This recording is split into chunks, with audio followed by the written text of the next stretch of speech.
thank you very much for your support to the ADF and the Lake Kivu Challenge. We now go to the next stage, which is trying to get an understanding of the Africa's drone economy and the future in terms of the utilization of unmanned aerial vehicles. To lead this moderation piece, may I please invite Mr. Benedict, the Practice Manager for East Africa Transport at the World Bank. Please, welcome.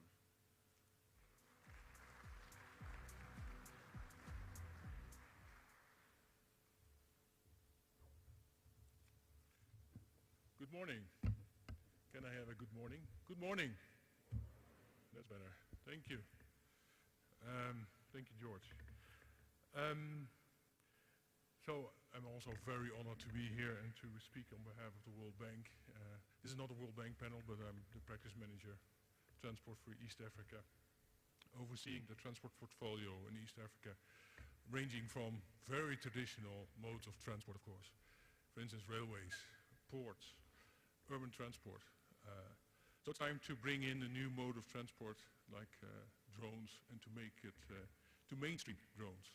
So I think this forum is all about that kind of aspect. How can we bring drone into the kind of transport kind of family, in the transport community? And I think we'll make progress here this week in Rwanda.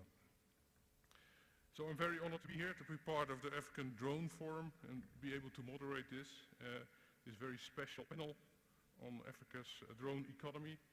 This brings together a very nice set of people from government, from aviation regulators, industry and academia and innovators. I sit here today with four speakers, four panel members. Honorable Minister Paula Ingabire, Minister of ICT and Innovation from Rwanda. Please come to the podium.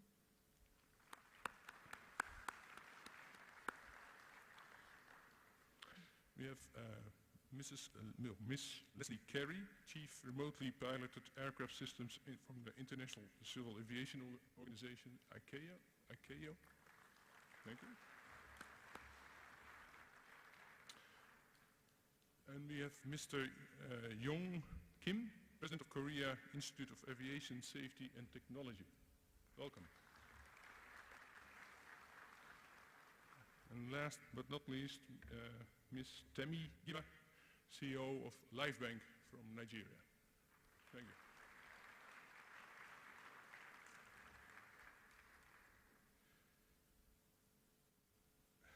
So, drones are a big opportunity for Africa.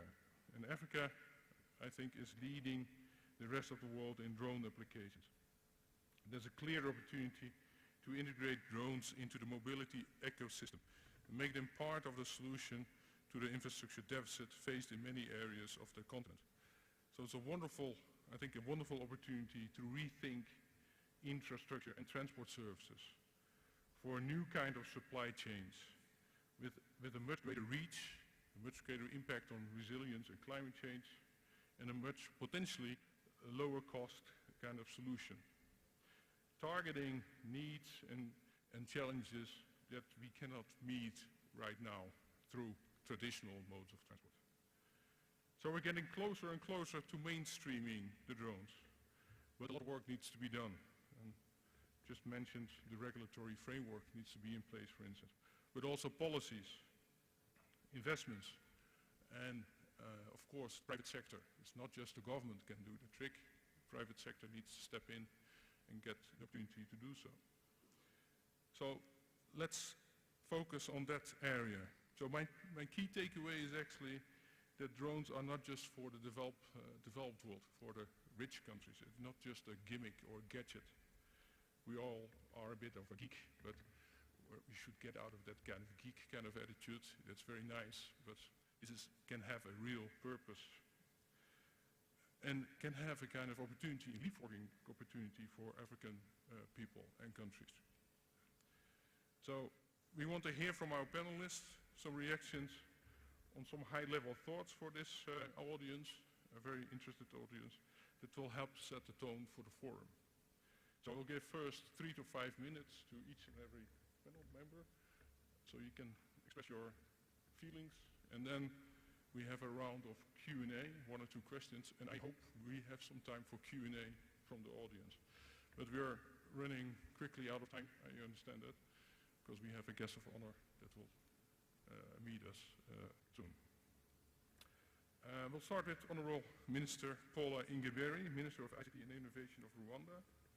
She's well known in Rwanda, of course, as a technology enthusiast who currently serves as the Minister of ICT and Innovation in the government of Rwanda.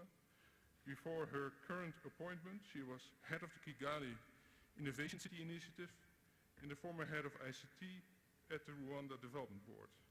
She's part of the Girls in ICT Rwanda and has also been at the helm of Transform Africa, a platform that brings together innovators and policymakers across Africa to shape Africa's digital transformation agenda. And she was an Systems Design and Management Fellow at MIT at Boston. Thank you. The floor is yours for 3 to 5 minutes. Thank you. Thank you very much. I think starting off from what you earlier said around drones having the potential not just to create impact in the developed world, but also the ability to create impact in the developing world is very true.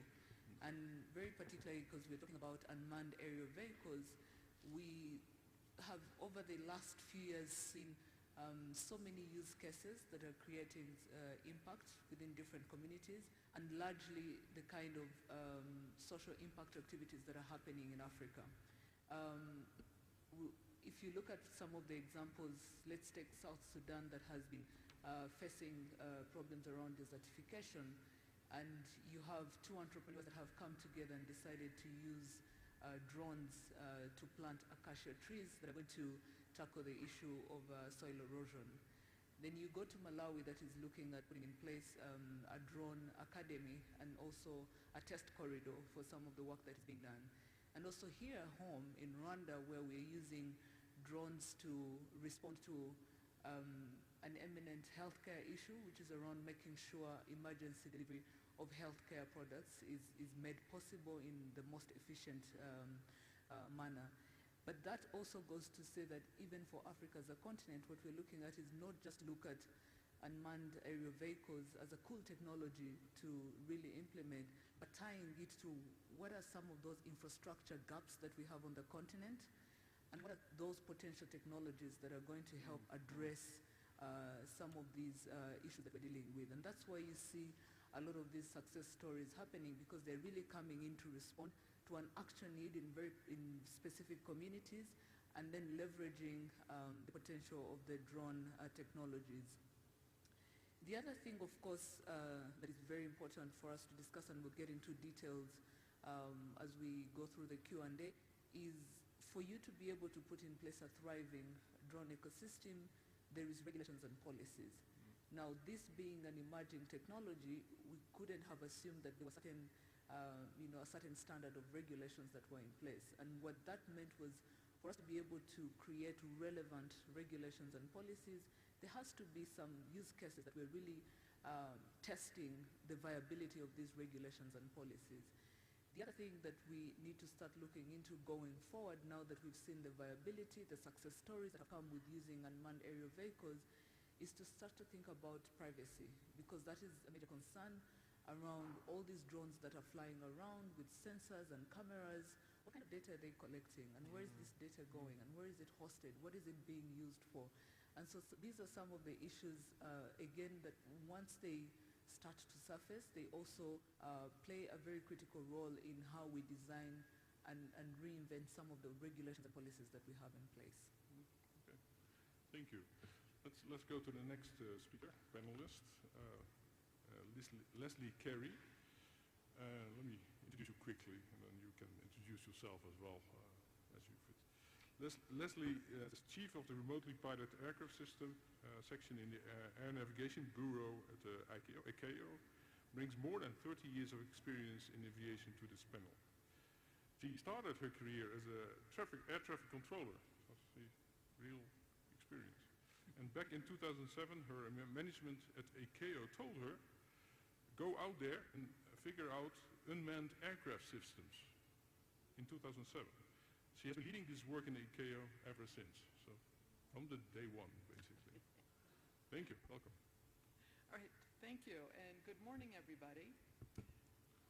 I'm really delighted to be here participating in the African Drone Forum. But I do have to say that for this morning's session in particular, I'm really here on behalf of the Secretary General of ICAO, Dr. Fang Liu. She was unable to attend, but she sends her regards and very best wishes for a successful event, and clearly that is going to be happening. So for those of you that are unfamiliar with ICAO, the International Civil Aviation Organization, it is a specialized agency within the United Nations system that sets conventions, policies, and standards for international civil aviation. It has been doing so for 75 years and has 193 member states. Now, the standards that we adopt in Montreal are actually, they form the basis for national regulations of countries all over the world. Unmanned aircraft are transforming the aviation industry at a phenomenal pace. And the traditional aviation stakeholders, particularly the regulators, are they're being challenged by how to respond to this very fast-moving new entity. Now, unmanned aircraft will support all sorts of new types of businesses, from goods delivery to inspections and monitoring, medical logistics, precision agriculture, filming, science, police and fire, environmental studies. The possibilities for work being done by these new aircraft are really awe-inspiring. The different types of potentials that they will bring, as well as the economic benefits. Now, unmanned aircraft also contribute to the Sustainable Development Goals by introducing new jobs, enhancing agricultural productivity, saving lives through delivery of medicines, food, and other goods. They're used for defining and maintaining property rights through surveillance and mapping, to list just a few. Additionally, networks of electric-powered lift aircraft that take off and land vertically will enable rapid and reliable transportation between suburbs and cities, as well as within cities. The use of such aircraft can generate significant savings in commute time and therefore positively contribute to urban mobility. Now, on the surface, each of these points are new and different from traditional aviation. However, the fundamentals underneath are the same. We expect the aircraft to operate as intended. They're expected not to crash. We expect minimal disruption to people that are not involved or participating in the operation. We expect the system to pay for itself rather than the public having to pay for it. Now, this brings me to the challenges that must be overcome in order for these promising technologies to be safely and securely deployed. Firstly, we need globally harmonized provisions for unmanned aviation. ICAO's work in this regard helps focus research and development activities for required technologies and for certification methods. Secondly, the increasing numbers of aircraft, whether manned or unmanned, plan to operate at low level simultaneously within urban and non-urban areas will require new approaches to air traffic management. Development of a framework for UAS traffic management, commonly referred to as UTM, is well underway. Thirdly, regarding physical infrastructure, among many policy questions which need to be addressed is the identification, allocation, and recovery of costs for the development and deployment of said infrastructure. Fourthly, in addition to the key prerequisites of safety and security, acceptance of these technologies by regulators and by the public at large will require creative and collaborative solutions for other concerns, such as noise, privacy, and data protection, some of which will need to be developed on a national or local basis. Now, these are a few of the challenges that need to be overcome. On a positive note, each is being addressed, and here in Africa, the enthusiasm and the determination to succeed in this new arena is clear to see. Thank you. Thank you. Thank you very much. Let's go through our third panelist, Mr. Yong Kim. He's president of the Korea Institute of Aviation Safety and Technology. He worked previously as vice president of the Korea Transport Institute, KOTI, well-known partner of the World Bank, very much appreciated. As analyst, chief of air team at the ITF OCD Transport Research Institute. He was a professor at the Korea Aerospace University, and he holds a doctorate degree in transportation engineering at the University of Maryland at College Park. Thank you very much. Thank you, moderator. Good morning, ladies and gentlemen, and distinguished delegate. I'm very honored and grateful for having the opportunity to speak before you, being invited to today's opening plenary of the ADF. I am Yeon-myung Kim, president of the KIAST, Korea Institute of Aviation Safety Technology. KIAST is a public institution under Korea's Ministry of Land, Infrastructure and Transport. KIAST is kind of like a think tank of the government.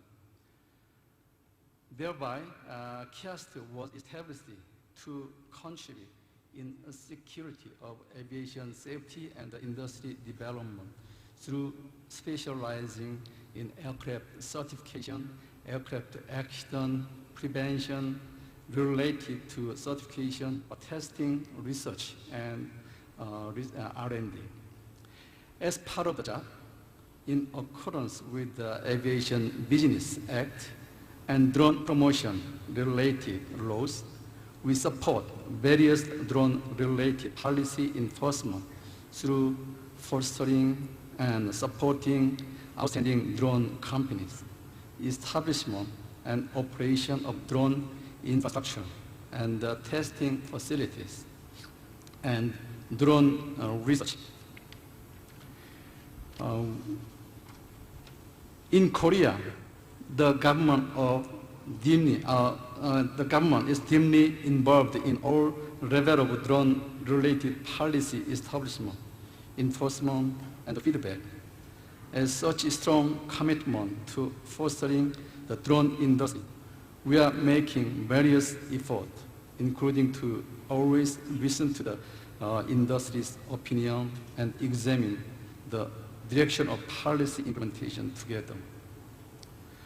For development of the drone industry, we are well aware that rather depending on the private sector effort in the public sector, such as environmental provision, holds much importance. We see the potential of drone utilization business in Africa greater than anywhere else.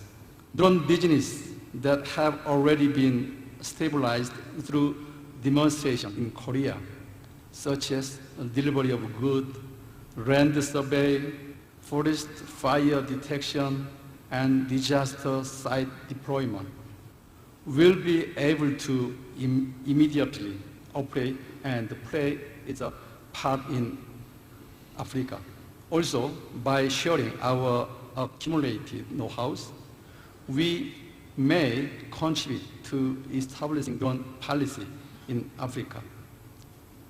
That's why more than 50 Korean delegates joined this forum, and many our startup company shows their some product in the exhibition booth. So please join the Korean exhibition booth. Thank you. Okay. Thank you, Mr. Kim. Thank you.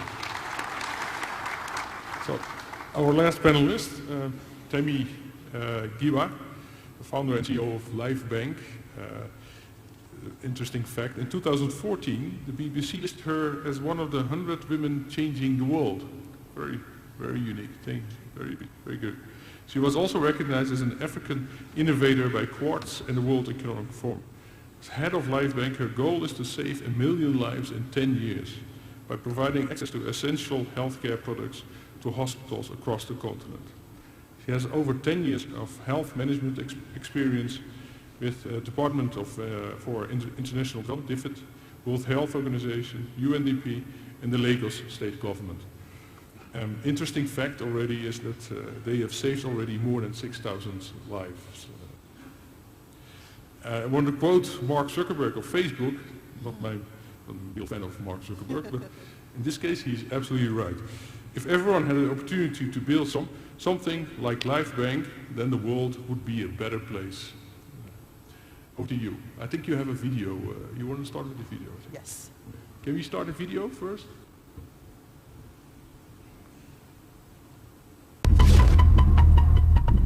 Hello, thank you for calling LifeBank. My name is Ojolape. How may I please help? Good afternoon. This is Dr. George from Abosegi Medical Center. Do you have a negative? We need to fix clinic as soon as possible. The patient is in distress, please. Nigeria has one of the highest maternal mortality rates in the world, and this is mainly attributed to postpartum hemorrhage. Every hour, 10 African women bleed to death because their hospital cannot find the critical supplies they need to stay alive. And 90% of them can be saved with easy access to these supplies, particularly blood. And started this movement to attempt to rescue women across Africa. LifeBank is a medical distribution company. We like to call our system the 4 Ds: data, discovery, delivery, and donors. First, we gather inventory information using our BankX system. Then we help hospitals find what they need using 3 methods. First, they can call into our call center, they can use our USSD platform or our LabX, which is a kiosk in the hospital. Then we deliver using 3 methods. We can deliver via road using motorcycles, we can deliver on the water using boats, and we deliver in the air using drones. We deliver these supplies in the right condition and on time, 24 hours a day, 7 days a week. We are in the business of saving lives. We are building a movement of 1 million blood donors that will finally solve blood shortage across our communities. We are committed to innovating within the supply chain. First, we build Smart Bag that brings transparency and accountability into the blood system. It's a blockchain technology that ensures the safety of the critical supplies we distribute. It gives hospitals access to all the details about the donation. Then we built Bolt that brings universal access to critical supplies for everybody. It allows the poorest people to have access to the critical supplies they need to survive. We charge $10 for every unit of products we move, and we have delivered over 19,000 units and counting. We have grown by 3x every single year since we've launched, showing that we're building something special. And we have the best chance of solving this problem across emerging economies. This problem exists all over the world. It is so important that we solve this problem once and for all. Thank you. Over to you.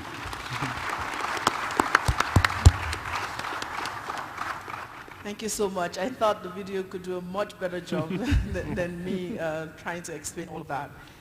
So we've really mastered the delivery of these critical supplies in developing countries. We've been able to master ground operation using motorcycles, on the water using boats, and even light trucks across developing countries.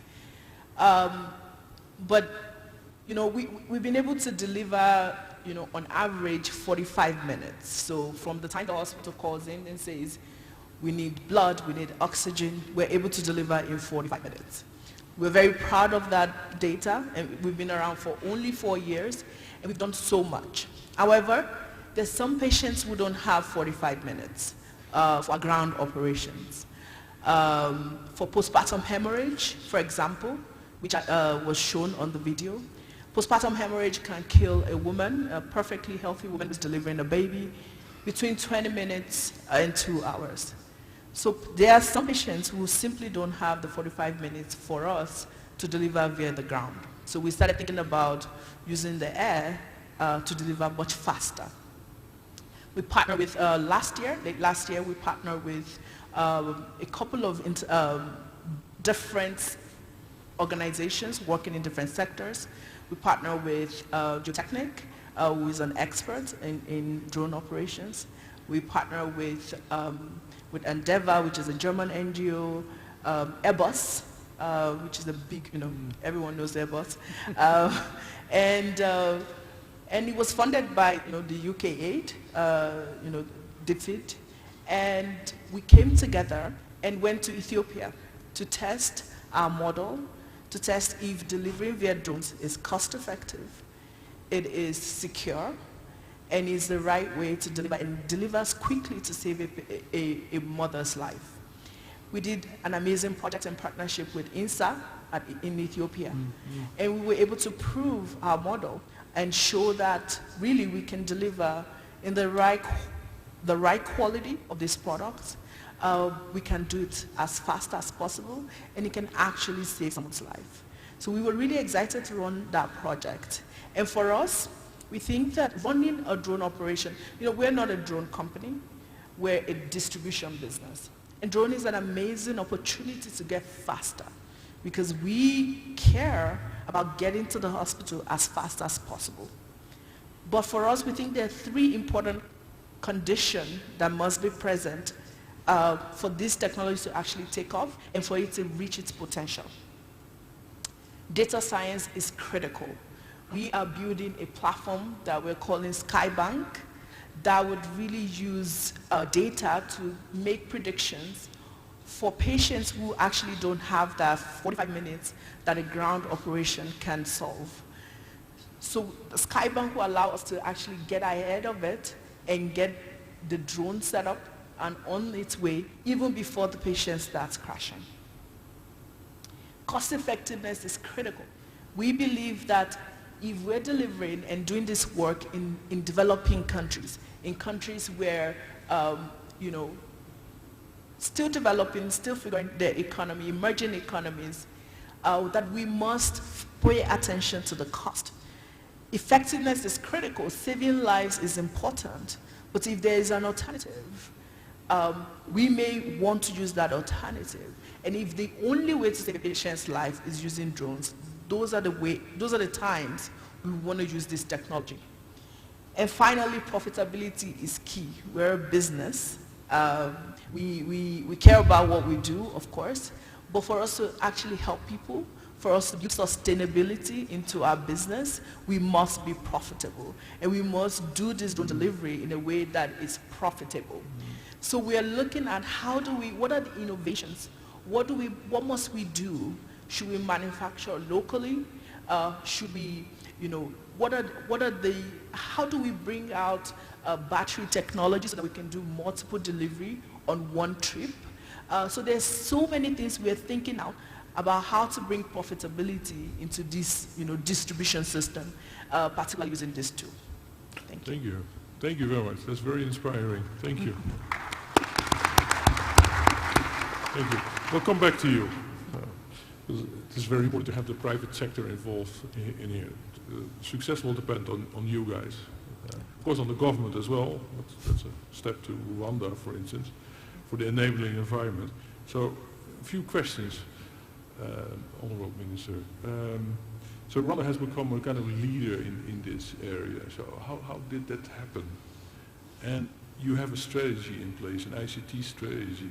It covers a lot of things like blockchain, artificial intelligence, drones, airspace technologies. How does that look like? There's a very bold vision. Can you tell us a little bit more about it? And how do you see the future of the drone economy in Rwanda, but also on the continent? A few questions. For a start, let's talk about what our vision is as a country to become a tech hub. And what that really means is being able to put in place the right kind of environment where you can attract all kinds of innovators and entrepreneurs to come and thrive within the economy. But for that to be done and for you to have that conducive environment, we had to work with different institutions to think about what does it take to make it easy to start and scale a business in Rwanda. But now, because we're particularly talking about being an innovation tech hub, we then have to think, what kind of openness should we have as a government, as a community, as an industry, as an ecosystem, to really embrace change and create a platform for emerging technologies. And a lot of this is also enshrined in what we have as our proof of concept strategy, which in essence what it means is, yes, there are all these emerging technologies. How can we embrace them, and how can we use them in a manner that responds to the challenges that we are all grappling with? And the way our proof of concept strategy is structured is not around technologies. It's around where do we want to see the most productivity, efficiency gains. And so we looked at those kind of industries where, not just for Rwanda, but for the rest of the continent, we can create that proof of concept that can be scaled elsewhere. So what we did was, through a very deep dive analysis, was to sort of narrow down, because if you want to be a proof of concept, it can't be everything. You have to start somewhere, create the success stories, document some of the lessons learned, and then be able to find ways of, are these models replicable in the other industries and areas. So our proof of concept focuses on 3 areas. We have agri-tech, looking at how we can use emerging and digital technologies to increase agricultural productivity for Rwanda and for the rest of the continent, but also looking at the entire supply chain, the entire value chain, and understanding where can technology play a role in increasing the productivity, but also giving the efficiency gains that you're looking for. The other thing that we focus, the other area of focus is healthcare, digital healthcare, understanding how do we improve, one, access to healthcare, but also eventually what technologies can help us to increase the quality of healthcare that is provided across the continent. And the third bit, of course, is fintech, which is really around financial inclusion. And for us, those were very critical industries to focus on as a start, because they gave you the ability to improve lives directly for the citizens, but at the same time, making sure that they're financially empowered to be able to create new business models. Now, when we started off with drones and understanding what did we need to create, one, the right regulations and policies, the best way to do it was to understand, can we have some use cases that can be tested, that can be used as we design these use cases to inform the policies and regulations that we put in place. And that goes to say that it wasn't even a single institution effort. It required that there's that coordinated approach that happens across the different government agencies, whether it's the Civil Aviation Authority, whether it's the specific ministries where we were creating use case applications for using drones and other emerging technologies, and also looking at the industry players. But the beauty about all this is that in using drones, for example, to deliver blood to our rural hospitals, we were able to create an area network logistics network of drones. One that can not just serve the healthcare industry, but that is multi-purpose and is used to really be a catalyst for other parts of the economy.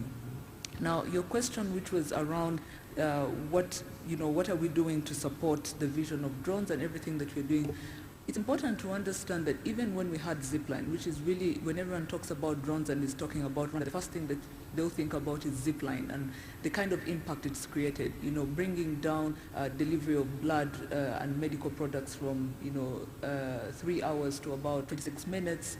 Today they've been able to deliver close to 30,000 trips as they deliver blood and medical products across the country.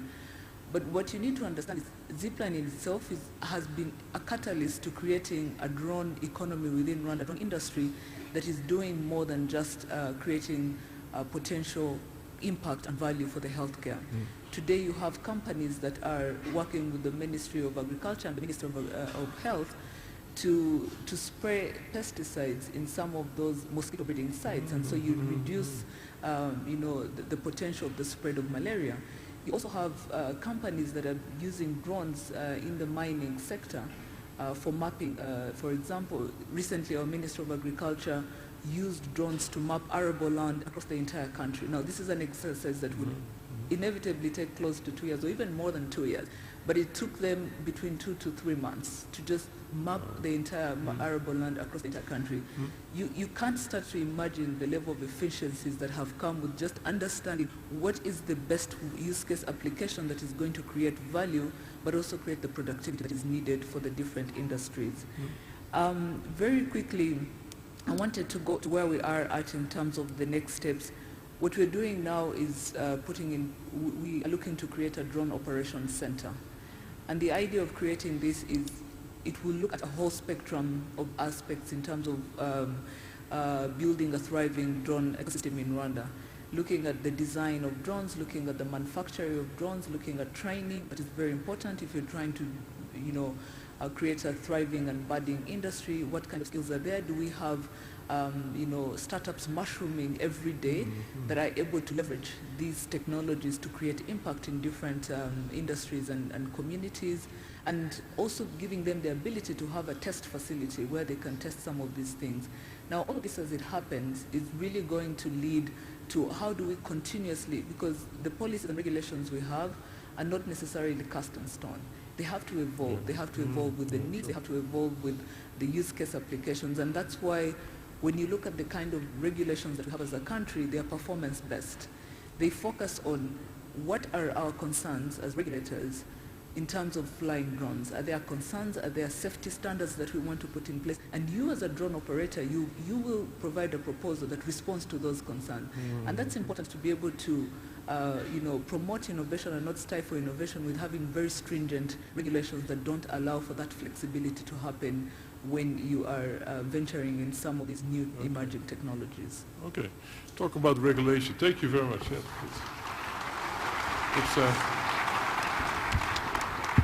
we have the regulation expert here also. So what's the view of IKEA on drones regulation, on regional harmonization, for instance? So many questions come to mind. Is IKEA really into this? Does it have a vision? And what is the vision in terms of regulation with regard to drones? Thank you. Oh, thank you. Actually, I'll start off with a little bit of background. It was only a small number of years ago that the UAS experts that were coming to ICAO that are actually the individuals who develop the material that becomes the ICAO provisions. So these people are experts from civil aviation authorities, from industry, and from other stakeholder groups.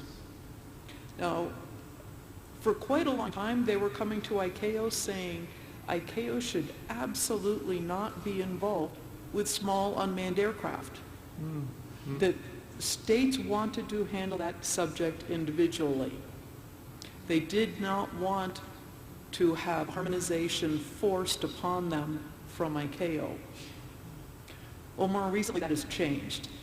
And that change has been driven by the very, very rapid developments that have occurred around the world that have just been seen by the civil aviation authorities as being overwhelming, and by industry who want to be able to operate in a lot of different countries and do so the same way. They need the states to adopt harmonized regulations. So ICAO's had a very late start in this subject. We were working with the framework for larger unmanned aircraft that we call the remotely piloted aircraft since 2007. But getting into the smalls, this has really just been the last 3 years or so. And we've struggled a little bit on how best ICAO can support states. What we've been asked for is to essentially develop all regulations that could possibly be needed. Well, you can't do that when something is just in development. The industry itself is in development. There are all these pilot projects that are going on around the world. Without those lessons being learned at the local level, we cannot develop a regulatory system that would allow the innovations to occur.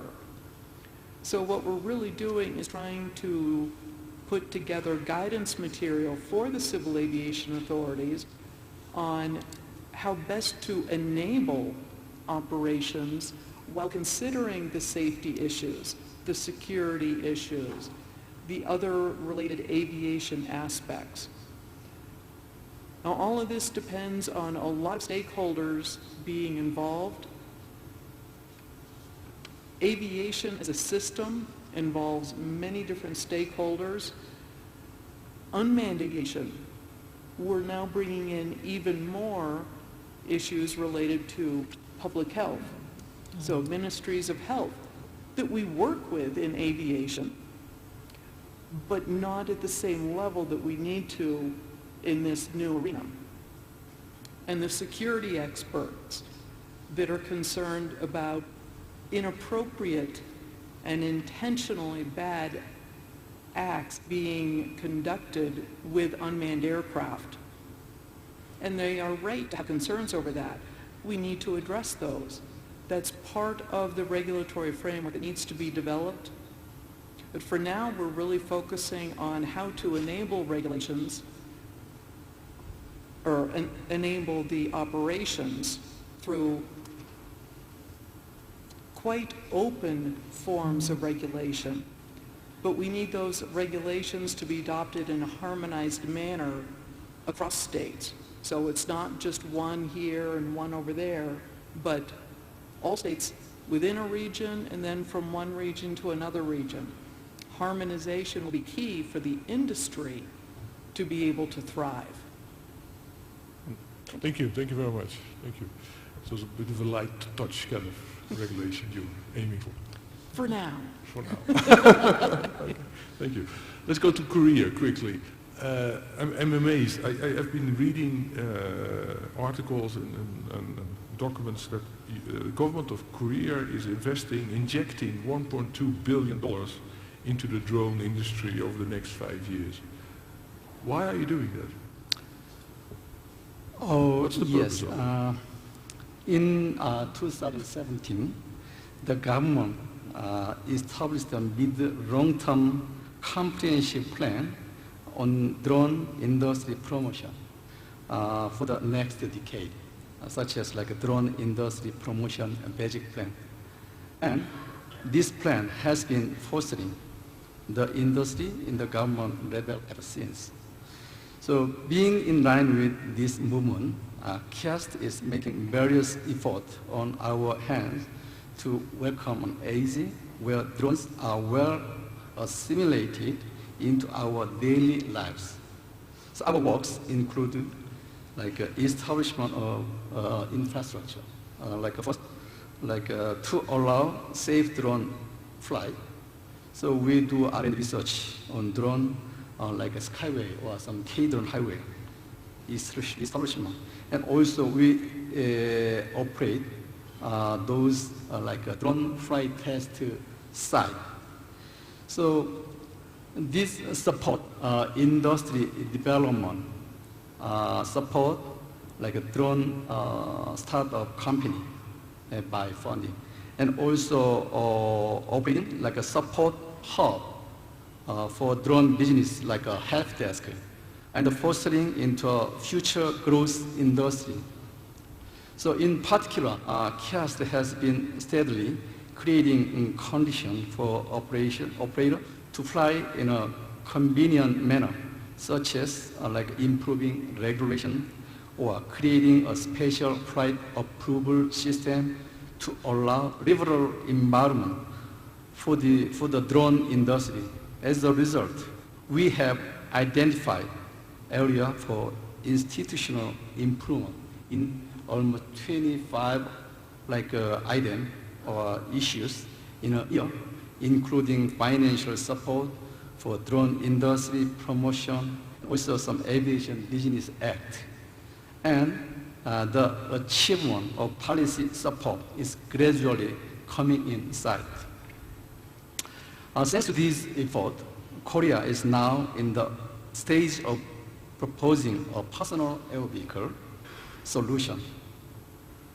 Hanwha System, one of the big Korea's largest corporation, has unveiled a massive investment and development plan for PAV development. And also, like Korea's Hyundai, Kia Motor Company, disclosed its innovative future mobility vision for a human-centered dynamic future city at the International Electronic Fair was held in Las Vegas in last month, CES 2020. The combination of PAV and urban air mobility serves has demonstrated to provide humans with freedom of seamless movement. So we are moving beyond the simple good delivery and the drone utilization to providing high-level drone service. And the government is preparing for the new era, such as establishing an exclusive department. Thank you. Thank you very much.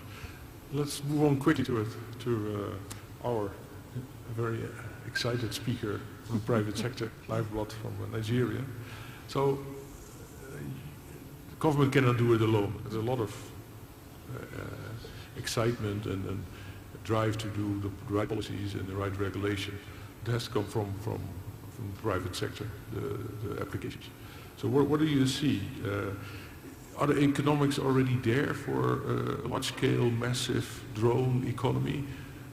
So how do you see this evolving from your perspective? What is needed, and where do you see the opportunities for large-scale private sector involvement in the drone economy? Right. So one of the answers, one of the questions rather, that we had when we were designing this proof of concept that we did in Ethiopia was, how much would it cost to actually deliver one unit, to do one trip? What is the cost of it? When you think about the hardware, the software you're going to need, the pilots, everything that goes into actually running a proper drone operation.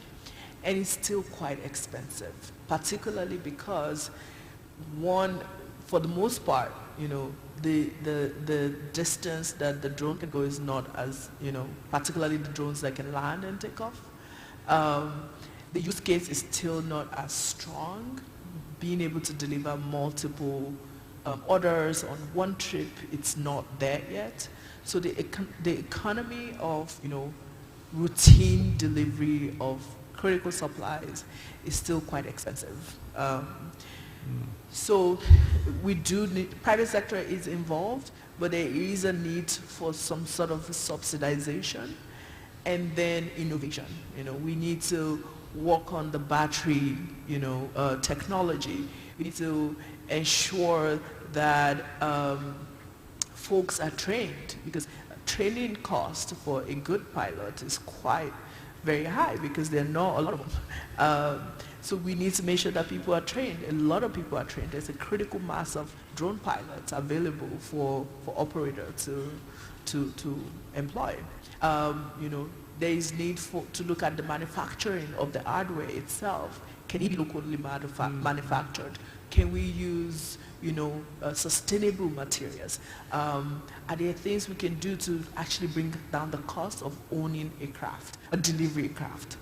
So I think that if we're able to do that as a community of drone enthusiasts and experts, to really bring down the cost of the battery, bring down the cost of the hardware itself, and actually not bring down the cost of the battery, but actually make sure the battery can last much longer, and also get a critical mass of trained pilots, I think we're going to see the price crash and then become much more profitable and then does not need subsidization. Because as it is right now, if you're going to run a state-of-the-art delivery system, particularly for, middle income, low income clients, you're going to need, significant subsidization from either the government and public sector or international, organizations. Okay, thank you. Thank you. That's a good summary. Thank you very much.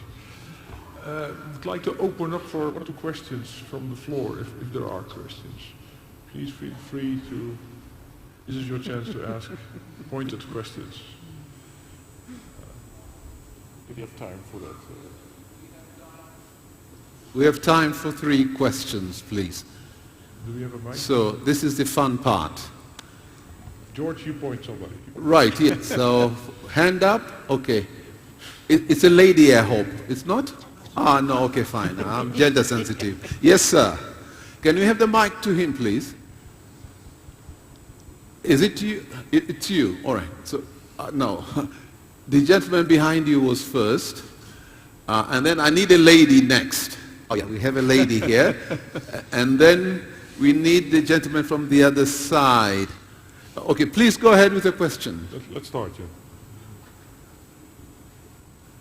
We need to move fast, please. And be brief with your question, please. No need for stickers, just question. Your name and my then... name is Axon Kondoni Mwenda. So I would like to ask the prestigious woman there, Tagiwa, for Life Bank. Is it possible to, do you envision a future whereby you're able to deliver blood, for instance, from Rwanda to Kenya, if a hospital in Rwanda really needs that blood? And how can the private sector make that possible? I understand every country has airspace regulations. So how do you see your company being able to fit in the current civil aviation that we have today? Thank you. We'll take the 3 questions and then you can answer for the sake of time. Yes, madam. Thank you very much. My name is Dan. I'm the Minister of Health for Rwanda. And I wanted to compliment what our Minister of ICT has said. When we started this project, the delivery of blood using drones, even as from the Ministry of Health, we're thinking it's a luxury. Nobody understood the impact this project would have on the health sector.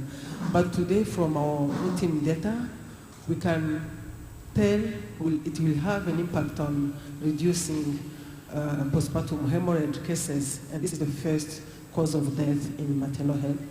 And we are undertaking a study to really study the impact vis-a-vis maternal mortality. So I would like to encourage other countries to embrace this technology. Thank you. Thank you, Honorable Minister.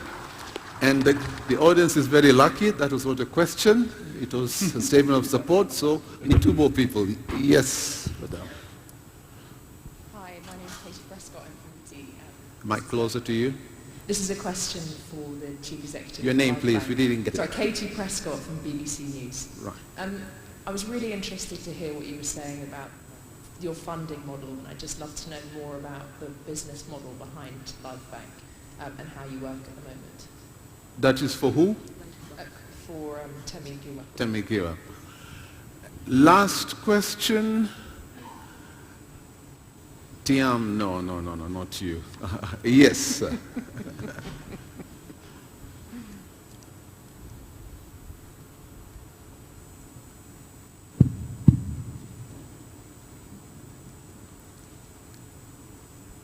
Thank you so much. My name is Tatenda Mfushka from Scout Area, Zimbabwe.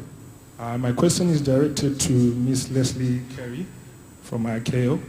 I wanted to understand what ICAO is doing to empower national aviation authorities to be able to police and develop frameworks to be around drone management systems in Africa. Thank you. I think we should take this for question and then we'll see what happens next. Let's start with Life Bank. So can we deliver inter-country drone delivery system? I think that's a great question. It's actually opened my eyes to what's possible, because actually that scenario can be present and is probably present right now, where blood is in a different country, it's needed in another country, and can it get to that quickly? I think the one thing that's gonna, make sure that will prevent that from happening is the battery technology, particularly if we are not looking to build massive infrastructure for the fixed wing type of drones. So for me, for us, at LifeBank, what we're looking at is how do we ensure, the right battery technology that can really power this, drones that can take off and land on its own, that can do multiple use cases, thus improving profitability. And we are not able to do that right now because of the battery technology. It's simply just not there. So what we're looking at and what will make your scenario likely is that improvement in what batteries can do. If I might just add, and this is why we have the ADF, and we've got people who are displaying technology that for a drone to stay in the air for 6 hours, just for your information. Yes, exactly. Go ahead. Honourable Minister. I wanted to add on that, in the essence, when you look at the Lake Kivu challenge that is happening this week, we are looking at about 3 use cases: find and assess, pick and drop, emergency services. And what we're trying to do is to look at communities between Rwanda and DRC. Now, what does that mean? It means that should we be able to find scalable use cases and models through this challenge, that it also triggers the discussion around cross-border regulations and harmonizing some of these regulations and making sure that, at a continent level, these regulations and policies are harmonized. Today, you have only 14 countries in Africa that have UAV regulations. That's just a quarter of those. So I think it's a timely discussion to start to think about what happens to the other countries that don't have, UAV regulations. How do we get them to? How do we put a standard on the way we can harmonize these regulations to allow for that inter-country or cross-border? I mean, when you talk about emergency services and you have a landslide, you don't determine where the effects of the landslide and how far they can be, especially if it's around the borders. So in many cases, it may require that we're using drones to go between different jurisdictions, but that can only be supported by these harmonized regulations that we can put in place. So yes, to answer your question, it's possible, but it also requires that we look beyond simply delivering blood, but what would be the other potential applications of where we would need to do cross-border drones flying and really harmonizing those regulations and the standards and making sure that everything is put in place to allow for that to happen. Okay, thank you. Let's go to the ICAO question. Well, actually, I wanted to follow up a little more on that one first, about the cross-border operations. And then what I'd like to do is highlight when operations are occurring in one state, they have been thoroughly reviewed and assessed by the Civil Aviation Authority within that state. So here in Rwanda, there are specific routes, specific procedures that have been approved for the drones to operate in airspace. And the air traffic controllers are notified and monitor what is happening. Pilots of other aircraft are informed of what is happening. So in order to do cross-border operations, not only do both countries have to be part of that review process, setting up specific routes and procedures and how coordination will be effected. So it's actually a very complicated process within one state alone. Adding a second state to it is something that we absolutely need to be able to get to, but it is going to be a very complicated process, and it will require that each of the states have harmonized regulations. So it's going to keep coming back to that harmonization. But we need to get there. We absolutely need to get there. Now, in terms of the question specifically about what ICAO is doing to help the national aviation authorities, I did not catch all of the question, unfortunately. But what I will say is that Part of the mandate from ICAO is to share the best practices.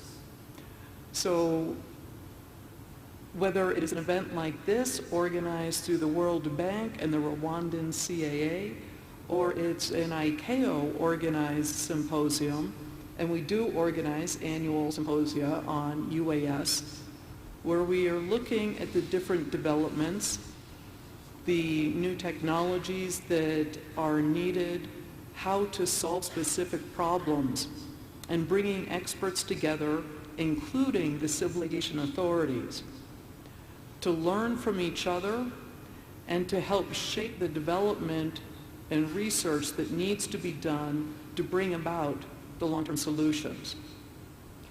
So we're doing what we can within our relatively limited abilities. Here across Africa, we have our regional offices that do a lot of work directly with the state, which from ICAO headquarters in Montreal, we rarely get to get out and see what's going on specifically. But from the regional offices, they do have those direct contacts with the national aviation authorities. And again, it really comes back to the sharing of information. Thank you. Debbie, you want to add something to the BBC question on the business right, model? Thank you. So the business model is to charge, the business model at its core is a cross-subsidization system where, certain hospitals who are, delivering care to, the upper quintile of the economy pay a lot more, and that then subsidizes smaller hospitals. On average, we charge about $10 for every unit we deliver, and that allows us to build sustainability, but also fulfills our, we feel, moral responsibility to make sure that what we're charging is acceptable for most people, because what we really want is universal access to care.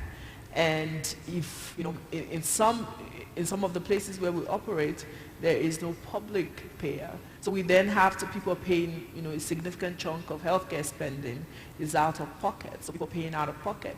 So we have a responsibility to ensure that we're charging them something they can afford. So we've built a cross-subsidization system that averages out to about $10 that really delivers universal, constant, 24 hours a day, 7 days a week, critical supplies, blood, oxygen, blood products, to all the hospitals in the communities where we work. Okay, thank you. Any more questions? Or? Yes, I find this discussion very interesting, exhilarating. So can we have 3 more questions? Okay, we'll start over there. Yes, sir. Can we get a mic for him, please?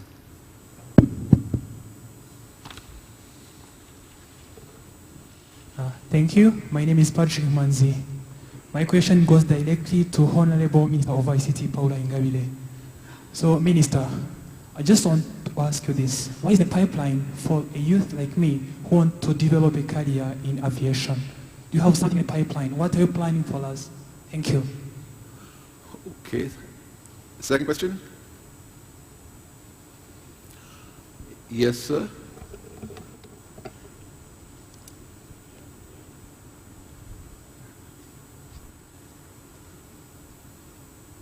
Unfortunately, the mics are not being brought to you by drone, so it's feet, so, but anyway, we'll get there. Thank you very much. My name is Michael and I'm working for UNICEF, and as you may know, we just kicked off the African Drone and Data Academy in Malawi. And the word training was mentioned more than once, and every time it got repeated, I got more excited.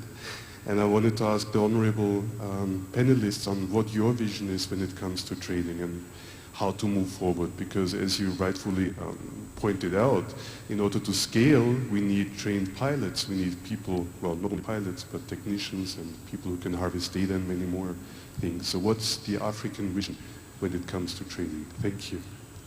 Then we need a lady now. Do we have a lady? No, not for a lady. I'll get to you. Is that a lady? I mean, if it's a lady, keep on. Yes, so okay. Give the mic if it's a lady only. Right. Thank you very much. I am by the name of Ngali Kerry from the Marindo Girls School. And my question goes directly to the Honorable Minister of ICT and Innovation, Rwanda. About the operation of the drone center, I was wondering who is able to join and how will it take for one to get, for using drones in his or her project? And another question says what expectations from this African Drone Forum or the establishment of the drones in Rwanda. Thank you. Wow. The future with innovative minds. Over to you, panelists. Honourable Minister, I think it's all for you. Thank you. I'll start with the first question, which was really around the pipeline for someone who intends to pursue a career in aviation. Without going into details of the current education pipeline around some of the programs, whether it's at university level, around particular bachelor's degrees in aerospace engineering, which are all available. There is, when I mentioned the Drone Operations Center, one of the aspects that I did mention was around training. And what we have today, currently, even before we set up the Drone Operations Center, for example, at the University of Rwanda, the College of Science and Technology, you have a center of excellence that has young people like yourselves that are coming in to design drones and learn how to fly them, look at different use cases, but also to test them. And that's a space where many, many students, not just for the University of Rwanda that are studying there, can come and learn some of these skills, but also test, what they're building. And so that's already an available opportunity that you can explore. But with the Drone Operations Center that is coming in place and the training academy that is a huge component of it, there will be more opportunities to take on more students and more young people that are really looking, and maybe I shouldn't say young people, anyone, any age that is looking to test and build and design drones, but also do it in a way that they are commercially scalable and they'll create value and impact for you. Then the other thing, the second question was around training. I know the other panelists will also touch on that. For you to build a new emerging industry, it's always important to start with the skills, because the skills will make or break the industry. We may have the facilities, whether it's the testing and training center, the test centers, and also today we have the Fab Lab, which is just a few minutes away from this convention center, maybe 10 minutes walking, depending on how fast you can walk. But what you have there is they're teaching people how to design and fabricate some of these drones that are being used. So that's already really a platform where we're looking to say, how do we expose and build the right capabilities for our youth and our young people that are really looking to learn how to use drones, but also to transform that into a commercial business that is going to create value for them. And so training can never be overemphasized, because it's easy to just put the facilities that we need. It's easy for us as government to say, here are some of the challenges that we think there's a good potential for drones to respond to, whether we're talking about increasing agricultural productivity, whether we're talking about emergency delivery, whether we're talking about mining, opportunities in mining, or even opportunities around healthcare and surveillance. But at the end of the day, it's going to boil down on the skills that people can use to be able to tap into those opportunities. And that's why training really comes as a first step for investment that we need to collectively, whether it's the industry and government, put together efforts to make sure that we are training an army of drone operators and army of drone developers and designers that can create real-world solutions. The last question was around the Drone Operations Center, how it can be, how one can join and how they can be used.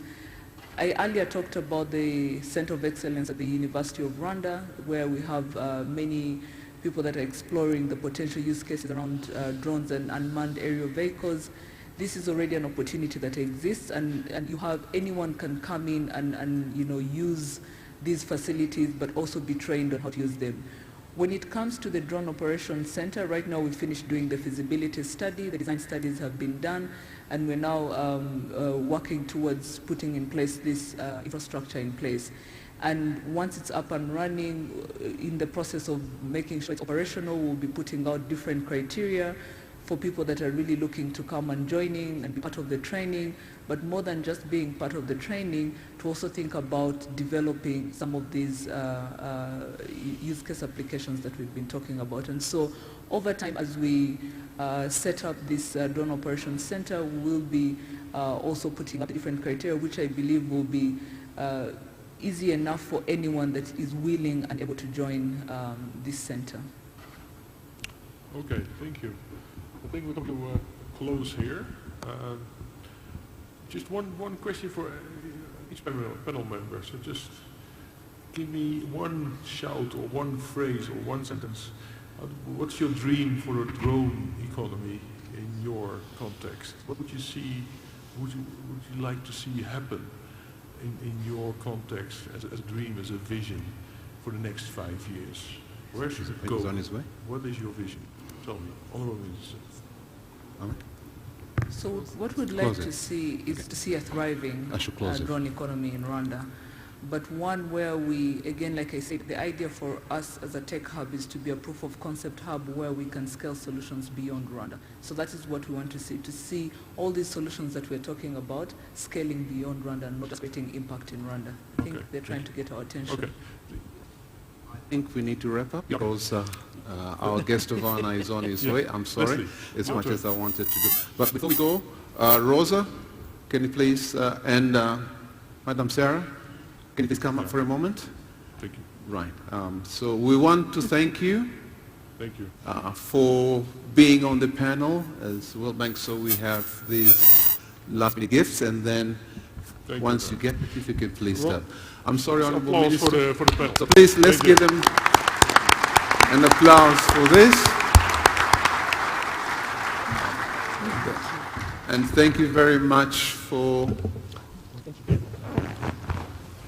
presentation.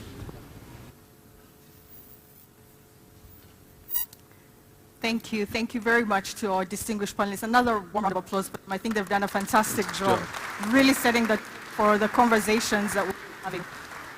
Thank you. As George said, we will be now transitioning into the official, and we'll be receiving our guest of honor very shortly. Just to ask you all to please rise and give His Excellency a very warm reception as he makes his way into the room. I believe you all have copies of the program on your seat. We have a very short program with us, but towards the end we shall have an official photo, and I will ask that we remain in the room as His Excellency and those who are taking part in the official photo exit the room. So thank you once again. We're really looking forward to an exciting opening ceremony. George and I will be back to let you know once we're ready to receive His Excellency. For now, please do remain seated and maybe just have a very quiet conversation with your neighbor, get to know each other. Thank you very much.